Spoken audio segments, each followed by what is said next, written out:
every person, every tester in the state's going to read those same instructions. If they don't, call the DMV. Topeka is not anymore. They don't read that set of instructions. I just went to Topeka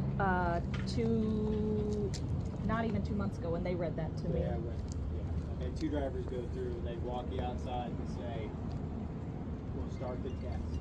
If they're not reading that set of instructions exactly the same way I read it, call John Britton at the Wichita DMV. Okay. That's a big thing.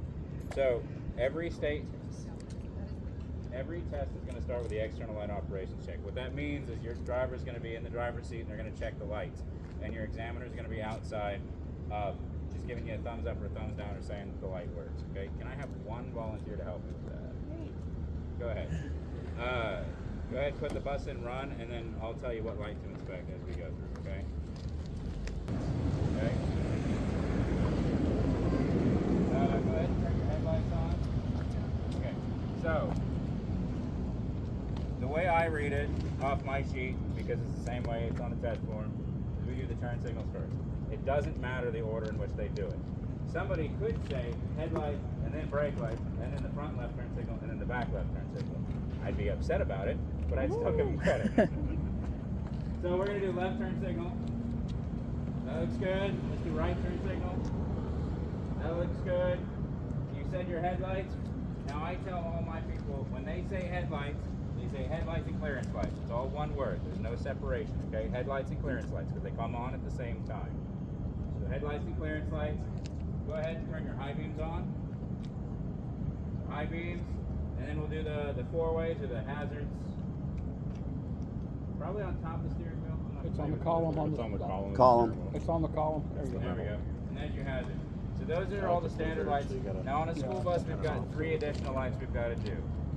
Go ahead and turn your ambers on. Well, you probably want to be able to do the door open. Shut the door. Shut the door.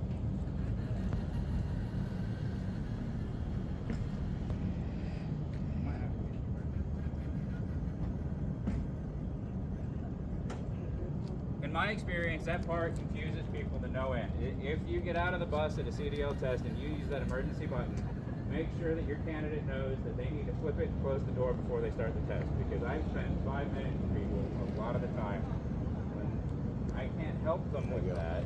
So when they get up there and they can't get their ambers to work because the door's open, we're just kind of stuck there and they get really frustrated and really nervous. Okay? So there's our ambers. Go ahead and open your door. And we've got our reds up top. I always tell my candidates, and I expect the people I'm testing, they say the stop lights, and this bus doesn't have a crossing arm, the crossing arm, the safety arm up front. The reason I do that is so they don't forget to say when they get outside that it works, right? We see that the lights work, we see that it operates. That way when you come and do your outside inspection, you can just say it's secured to the bus and I've seen it work, right? So that's it with the front lights. Now if we go to the back, make sure your person's yelling it loud and proud in the right way, because you might be here.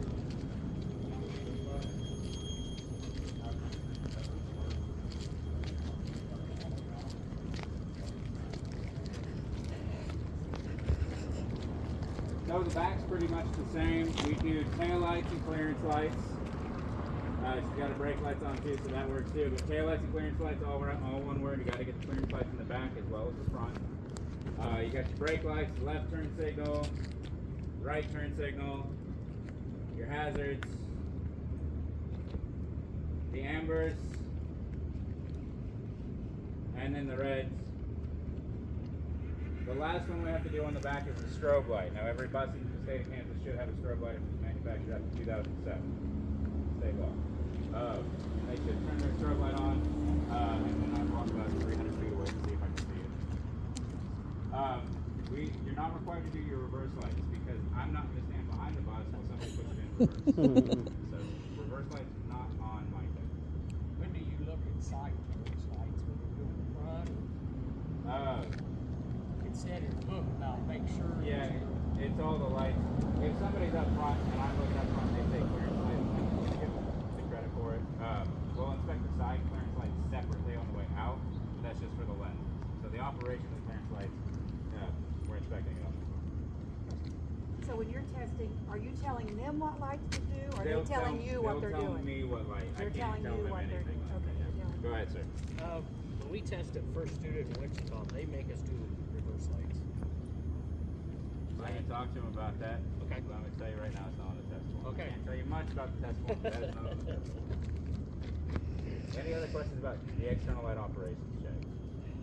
So they're telling you what lights are turning on. Yes, sir. And you're just making sure the bulb works. Yep. So then When it comes up, afterwards, it comes down, and I'll say, it works. They're not testing I the guess I'm bus, kinda they're going from testing the your old way. knowledge of the bus. I teach my drivers to check their own bulbs by getting up and going to the back. You don't do that then. Not on Take care the- of the bulb working. Not on Yeah, not on the CDL test. Okay. Any other questions about the the external light operations So check? what if their bus is like how this one has the external switch, and that way they get out and check the lights because it has all the lights? That's fine for their pre-trip when they're backing your Okay, lot, that's not but what on the you're CDL looking for. test, I need to see them specifically on each light. Okay. So whenever you guys are asking a question, just bolt it out. Like, be very loud, okay? Because you've got other people that need to hear your question as well. Because we don't want to miss out, okay? Oh. Air brakes. It's been doing that the whole time. I was like, my ears are ringing. Is it air brake? There's no. There's no indication. Well, it wasn't. Yeah, it wasn't. Then yeah, 'cause obviously it's Okay. off. So it just said brake pressure. So I don't know. Oh, maybe it's an air over hydraulic. Or- As long as it's not one of the C2s with hydraulic brakes. I hate the little push button. Yeah. Daryl had one where the button's pushed all the way through on a CDL test. Yeah, you can drop the windows if it's a little stuffy here for you, and the hatches, roof hatches. Get some airflow going. All right, everybody comfortable? Speak up so you guys can hear me in the back. When you're on the inside of the test, or inside of the bus on the test, you can do anything on the inside in pretty much any order. It doesn't matter, kind of like with the external lights. Somebody could do something up front and then go back and test one of their emergency exits and then come up and do something up front. I would hate it, but it would be fine. I don't like to walk. That's what it is. The only things that have to be in order are the brake tests. So Don Britton at the DMV told me the air brake test is 4 parts. It's not 5 parts, it's not 6 parts, it's 4 parts. So you can't interrupt it with anything else. Okay? So a bunch of y'all said you have air brake buses. So a little bit of a difference between what the old test and the new test is that they added basically a step 0, and that's getting to the governor cutoff. When you do the governor cutoff, it's important that I hear what the air pressure is supposed to be for the governor cutoff. So in general, it's supposed to be 120 to 140 psi, and I need to hear what it is for your specific bus. So the bus I drive every day was 135, and so I had to say that on a CDL test. Like the air governor cutoff is between 120 and 140. On my bus, it's 135. Okay. The next step of the air brake test, you're going to turn the bus off, back to run, release the parking brake, and hold it for 60 seconds to make sure you don't lose more than 3 psi. Right? Go ahead. Okay. It's important that they have the bus off and that they release the parking brake, because if they don't do that, then they're not going to pass the air brake test. After that, we do the 2 pump downs, down to no lower than 55 to see that the alarm comes on and we hear the buzzer. And then the last one, you're going to have a range again. It's 20 to 45 psi that the emergency brake's going to pop out. And I want to hear about what it is for your bus. So on my bus, it was 25. Does that make sense to everybody? Go ahead. So when you first started up, they want to hear the governor cut out. Mm-hmm. What do you want us to do if it's already at maximum air pressure and never lost anything? If it's already at maximum air pressure, which it probably will be if you drove to the test, have your candidate just say, hey, I'm going to pump it down a little bit so I can see that the governor's working, and then pump it down a little bit, and then, have it air back up. Pretty common question. The hydraulic brake test is frankly a lot simpler, and that you're going to do the 3 pumps to make sure that the pedal doesn't get any lower, doesn't hit the floor, and that you have pressure, and then hold it for 5 seconds. The other thing a lot of people miss on the hydraulic brake test is that I need to hear about the brake booster. If your bus is equipped with a brake booster, which a big bus almost always is, I need to hear that you know what the brake booster sounds like and that it's working. Okay? Any questions about the brake tests? We were told that some of the examiners on the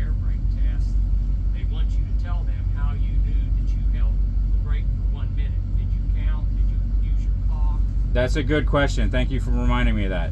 So, a lot of the time it used to be, at least when I was training, the examiner would time you. That's not the case anymore.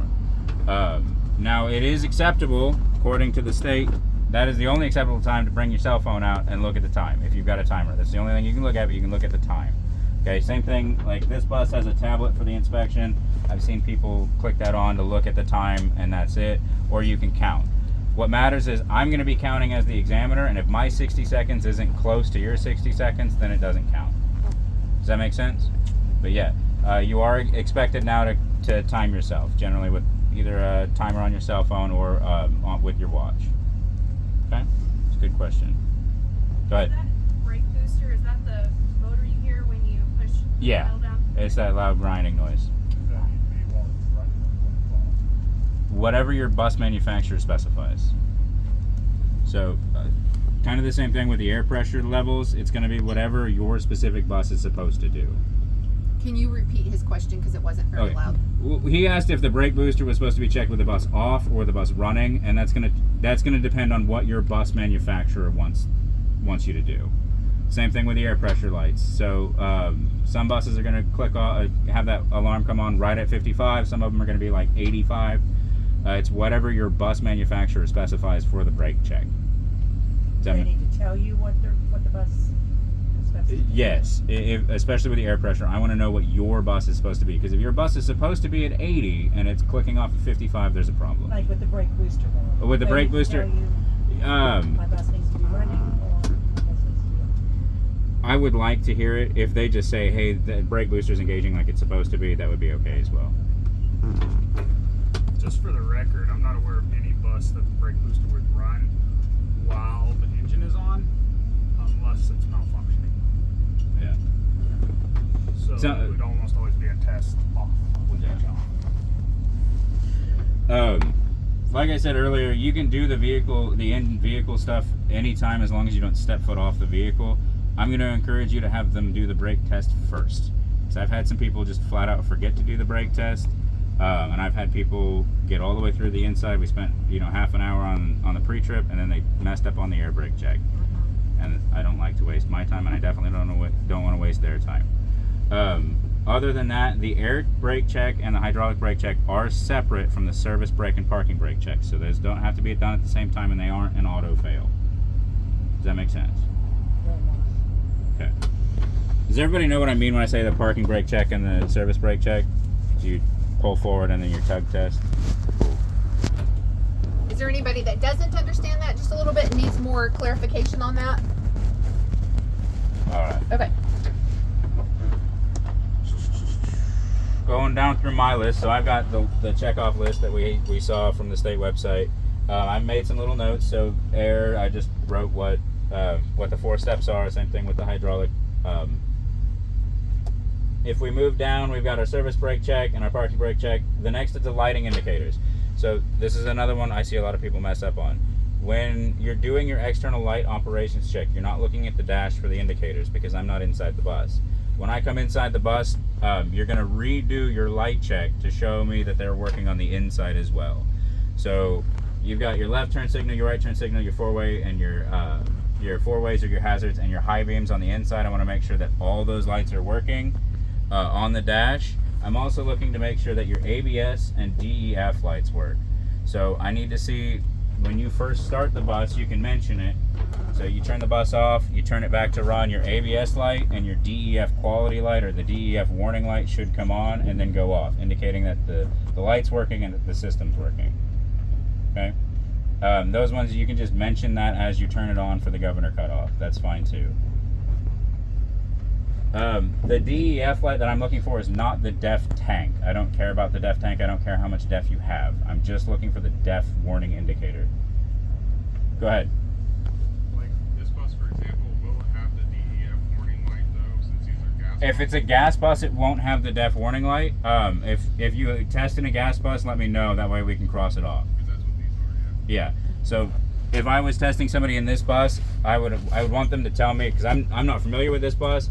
And I'm not going to be familiar with your buses, so any little quirks like that, have the person tell me. That way I can just cross it off on the thing. And they can tell me that at any point during the test. I'll just cross it off and they'll get credit for it, okay? It'll be the same thing like if your bus doesn't have air suspension when we get to the outside, I'll tell you that, or anything like that. I go through at the beginning of the test and cross everything off that we don't have on the bus. Just going down the sheet, we've got our emergency equipment. So there's FET, that's fire extinguisher, extra fuses, and triangles. Tell you the truth, I don't know what F stands for or E stands for, if it's extinguisher or fire extinguisher. And no one's ever specified, it doesn't really matter. Fuses. So, you go through, you make sure your fire extinguisher is secured down, gauge is in the green, it's been recently inspected. If you carry extra fuses, tell me that you carry extra fuses. If you're like my company, we've got circuit breakers, we don't carry extra fuses. Let me know that. I'll need to know that to give you credit. And then your 3 triangles. I don't have to see them, I just need to know that you would inspect them, that you know where they're at, and that they're well stocked. The windshield and traffic monitoring devices, that's a big fancy word for mirrors. Does anybody have cameras on their bus that the driver can see through? Like backup cameras? Yeah. You have backup cameras? Activity bus only, but Right, yeah. Some larger vehicles will have cameras for the mirrors too, where they'll have a screen instead of a mirror. Like the ones here that's built into the mirror system Yeah, here. some of them do that. Oh, cool. So when it says traffic monitoring devices, for the most part, it's just your mirrors. If you have a backup camera, that has to be inspected too. Same thing when we get down to passenger monitoring devices a little bit later. That is only this mirror unless your driver can see a screen. So this bus has cameras, but I don't see any way for the driver to be able to monitor those cameras while they're driving, which means they do not need to be inspected on the CDL test because they're not passenger monitoring devices, right? Does that make sense to everybody? I have all my people say that the cameras are uploaded off-site and used there. That's fine. We have to Yeah. say- So we have to say we have a little camera to see if you don't have to say anything about them. I generally don't worry about the cameras because I've never seen a school bus that has passenger monitoring cameras. so we can just. Yep. We don't have to say that they don't have. Oh, a little thing about that though, if you add extra stuff on the CDL test, I'm not going to count you off for it. So if you start talking about a whole bunch of things that aren't on the CDL test, as long as you're not taking up too much time, I'm not going to worry about it. So when you're talking about mirrors, you said this one's separate. Can you say it? I say I'm looking at my mirrors and this mirror, or do you need to wait? No, that's fine. So as long as you say I'm looking at all of my mirrors, including this mirror, that's okay. But I need to hear this one mentioned specifically because it's a different section. Okay. So do you still need to identify the mirrors outside, the crossover? Do you need to Not identify- individually. You can just say all of my mirrors, not cracked, missing, or broken, they're all adjusted to me.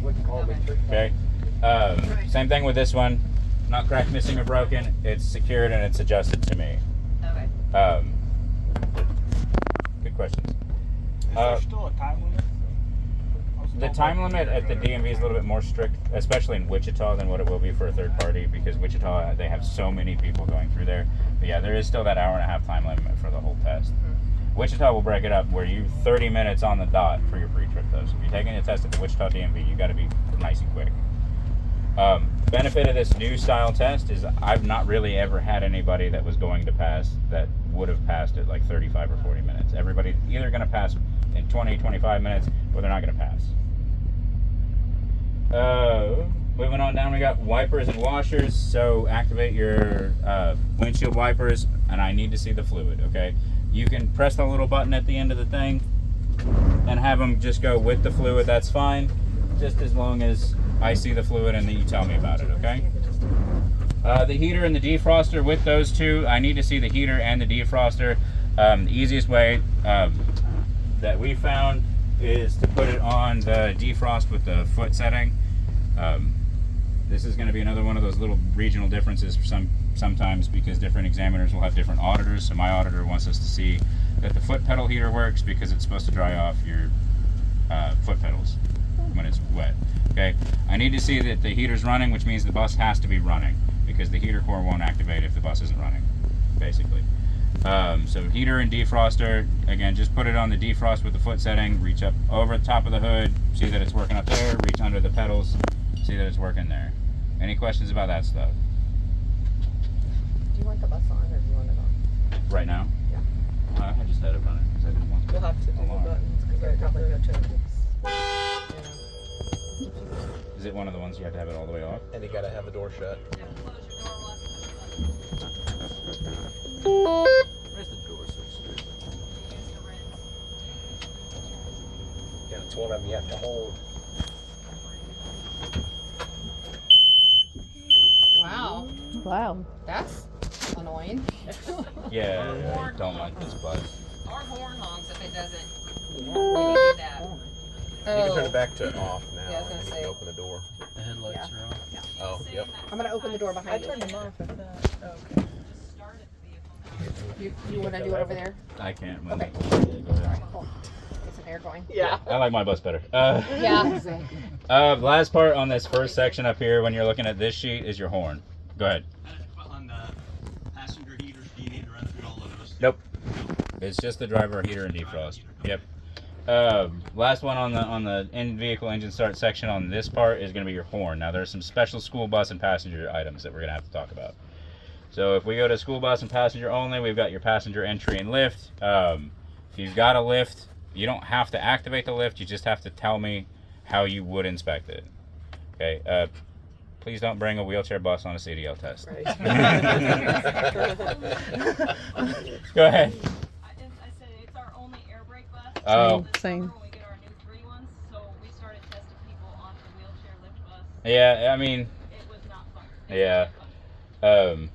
Somebody was going to rent a bus from me one time, and the only one I had available was a wheelchair lift air brake bus. But with the entry, you're just making sure that your door works, all the glass isn't broken or missing, your stairs don't have any tripping hazards, the tread's attached, and that your rails work. Same stuff as on the old test. Your emergency exits and your passenger seating are going to be a little bit simpler than what they might have been on the old test, might be a little bit simpler than what you're used to.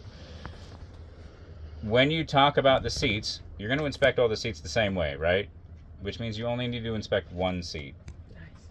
So I don't need to see you inspect all the way down to the back of the bus, all the way to the front of the bus. The way I train my people with the seats and the emergency exit is I'm going to come up to the first seat. I'm going to make sure that the back's not broken, the bottom's secured, it's secured to the floor, and that there's no cuts or noxious graffiti. And I would inspect all the other ones the same way. I'm going to come up to my first emergency exit window. Okay, I've got 4 emergency exit windows, the rear door, the front door, and the 2 roof hatches.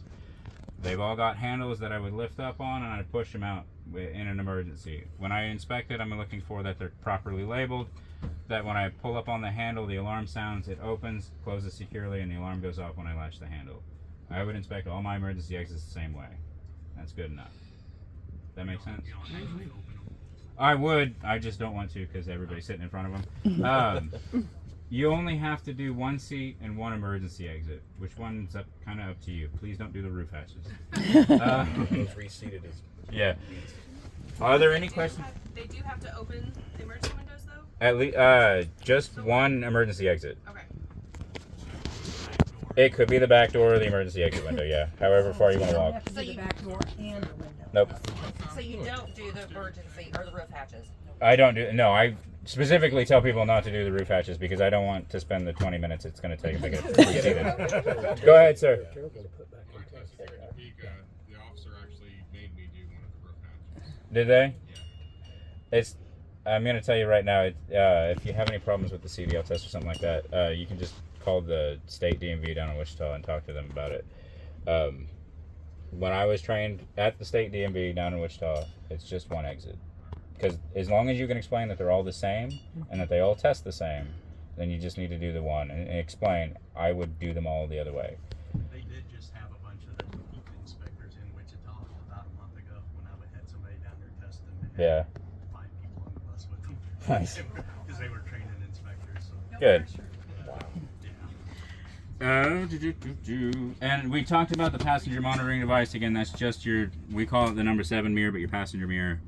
Unless you have a screen somewhere that the driver can see. I know city buses sometimes do. Never seen a school bus with it though.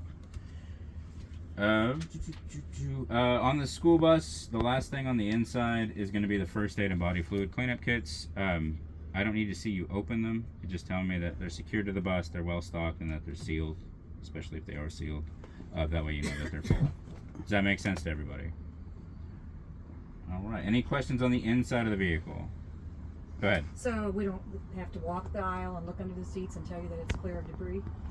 No, I appreciate when you do that. Okay. Like I said, with the front seat, you're telling me that this seat's clean, so, and you know, it's secure to the floor. I would mention that the tread's not dirty, especially you might get somebody in a bad mood at somewhere else. So that's the whole interior then? You don't have to talk about the seat belt or the driver's seat or any of your gauges or anything No else? gauges? The only gauges you have to worry about are the ABS and the DEF lights, not the DF gauge, the DEF light, and that's it. And then the blinker, the Blinker, headlights. Yeah, the headlights. blinkers. That's okay. Mhm. Gotcha. I'm surprised No gauges. you don't want the warning light for your brake. The We do that on the brake test. We do that on the air brake test, yeah. Yeah, on the air brake, you're supposed to talk about your air gauges, right? Yep. Okay. So, again, the 4 steps: governor cutoff, the static pressure hold, and then the 2 pump downs. Any other questions, guys? If you got integrated seats, do you need to mention checking the seat belts and stuff? Like integrated, like the little kid seats? Yeah. Yeah. Yeah, Like go ahead. All of our buses, at least the first 2 rows now have integrated seats, 2 seats in full. Yeah, you would need. 5.1. I would want you to talk about that because that's going to be part of your the seat condition. Go ahead. Seatbelt cutters. Not on the test. Not on the Wow. So, Seatbelt cutters, they're not on the test. yep. You'll find there's like half as much on the new CDL test as there was on the old test. In my experience, what that means is that it's a lot easier for a good driver to pass and a lot harder for a bad driver to pass. Because it used to be, you could just stumble your way through and name 1,000 items on the bus, and eventually you'll hit the magic number where you can pass. Not the case anymore. Okay, but the test is going to go a lot faster, especially when you're training a good driver, right? All right, let's go ahead and go outside.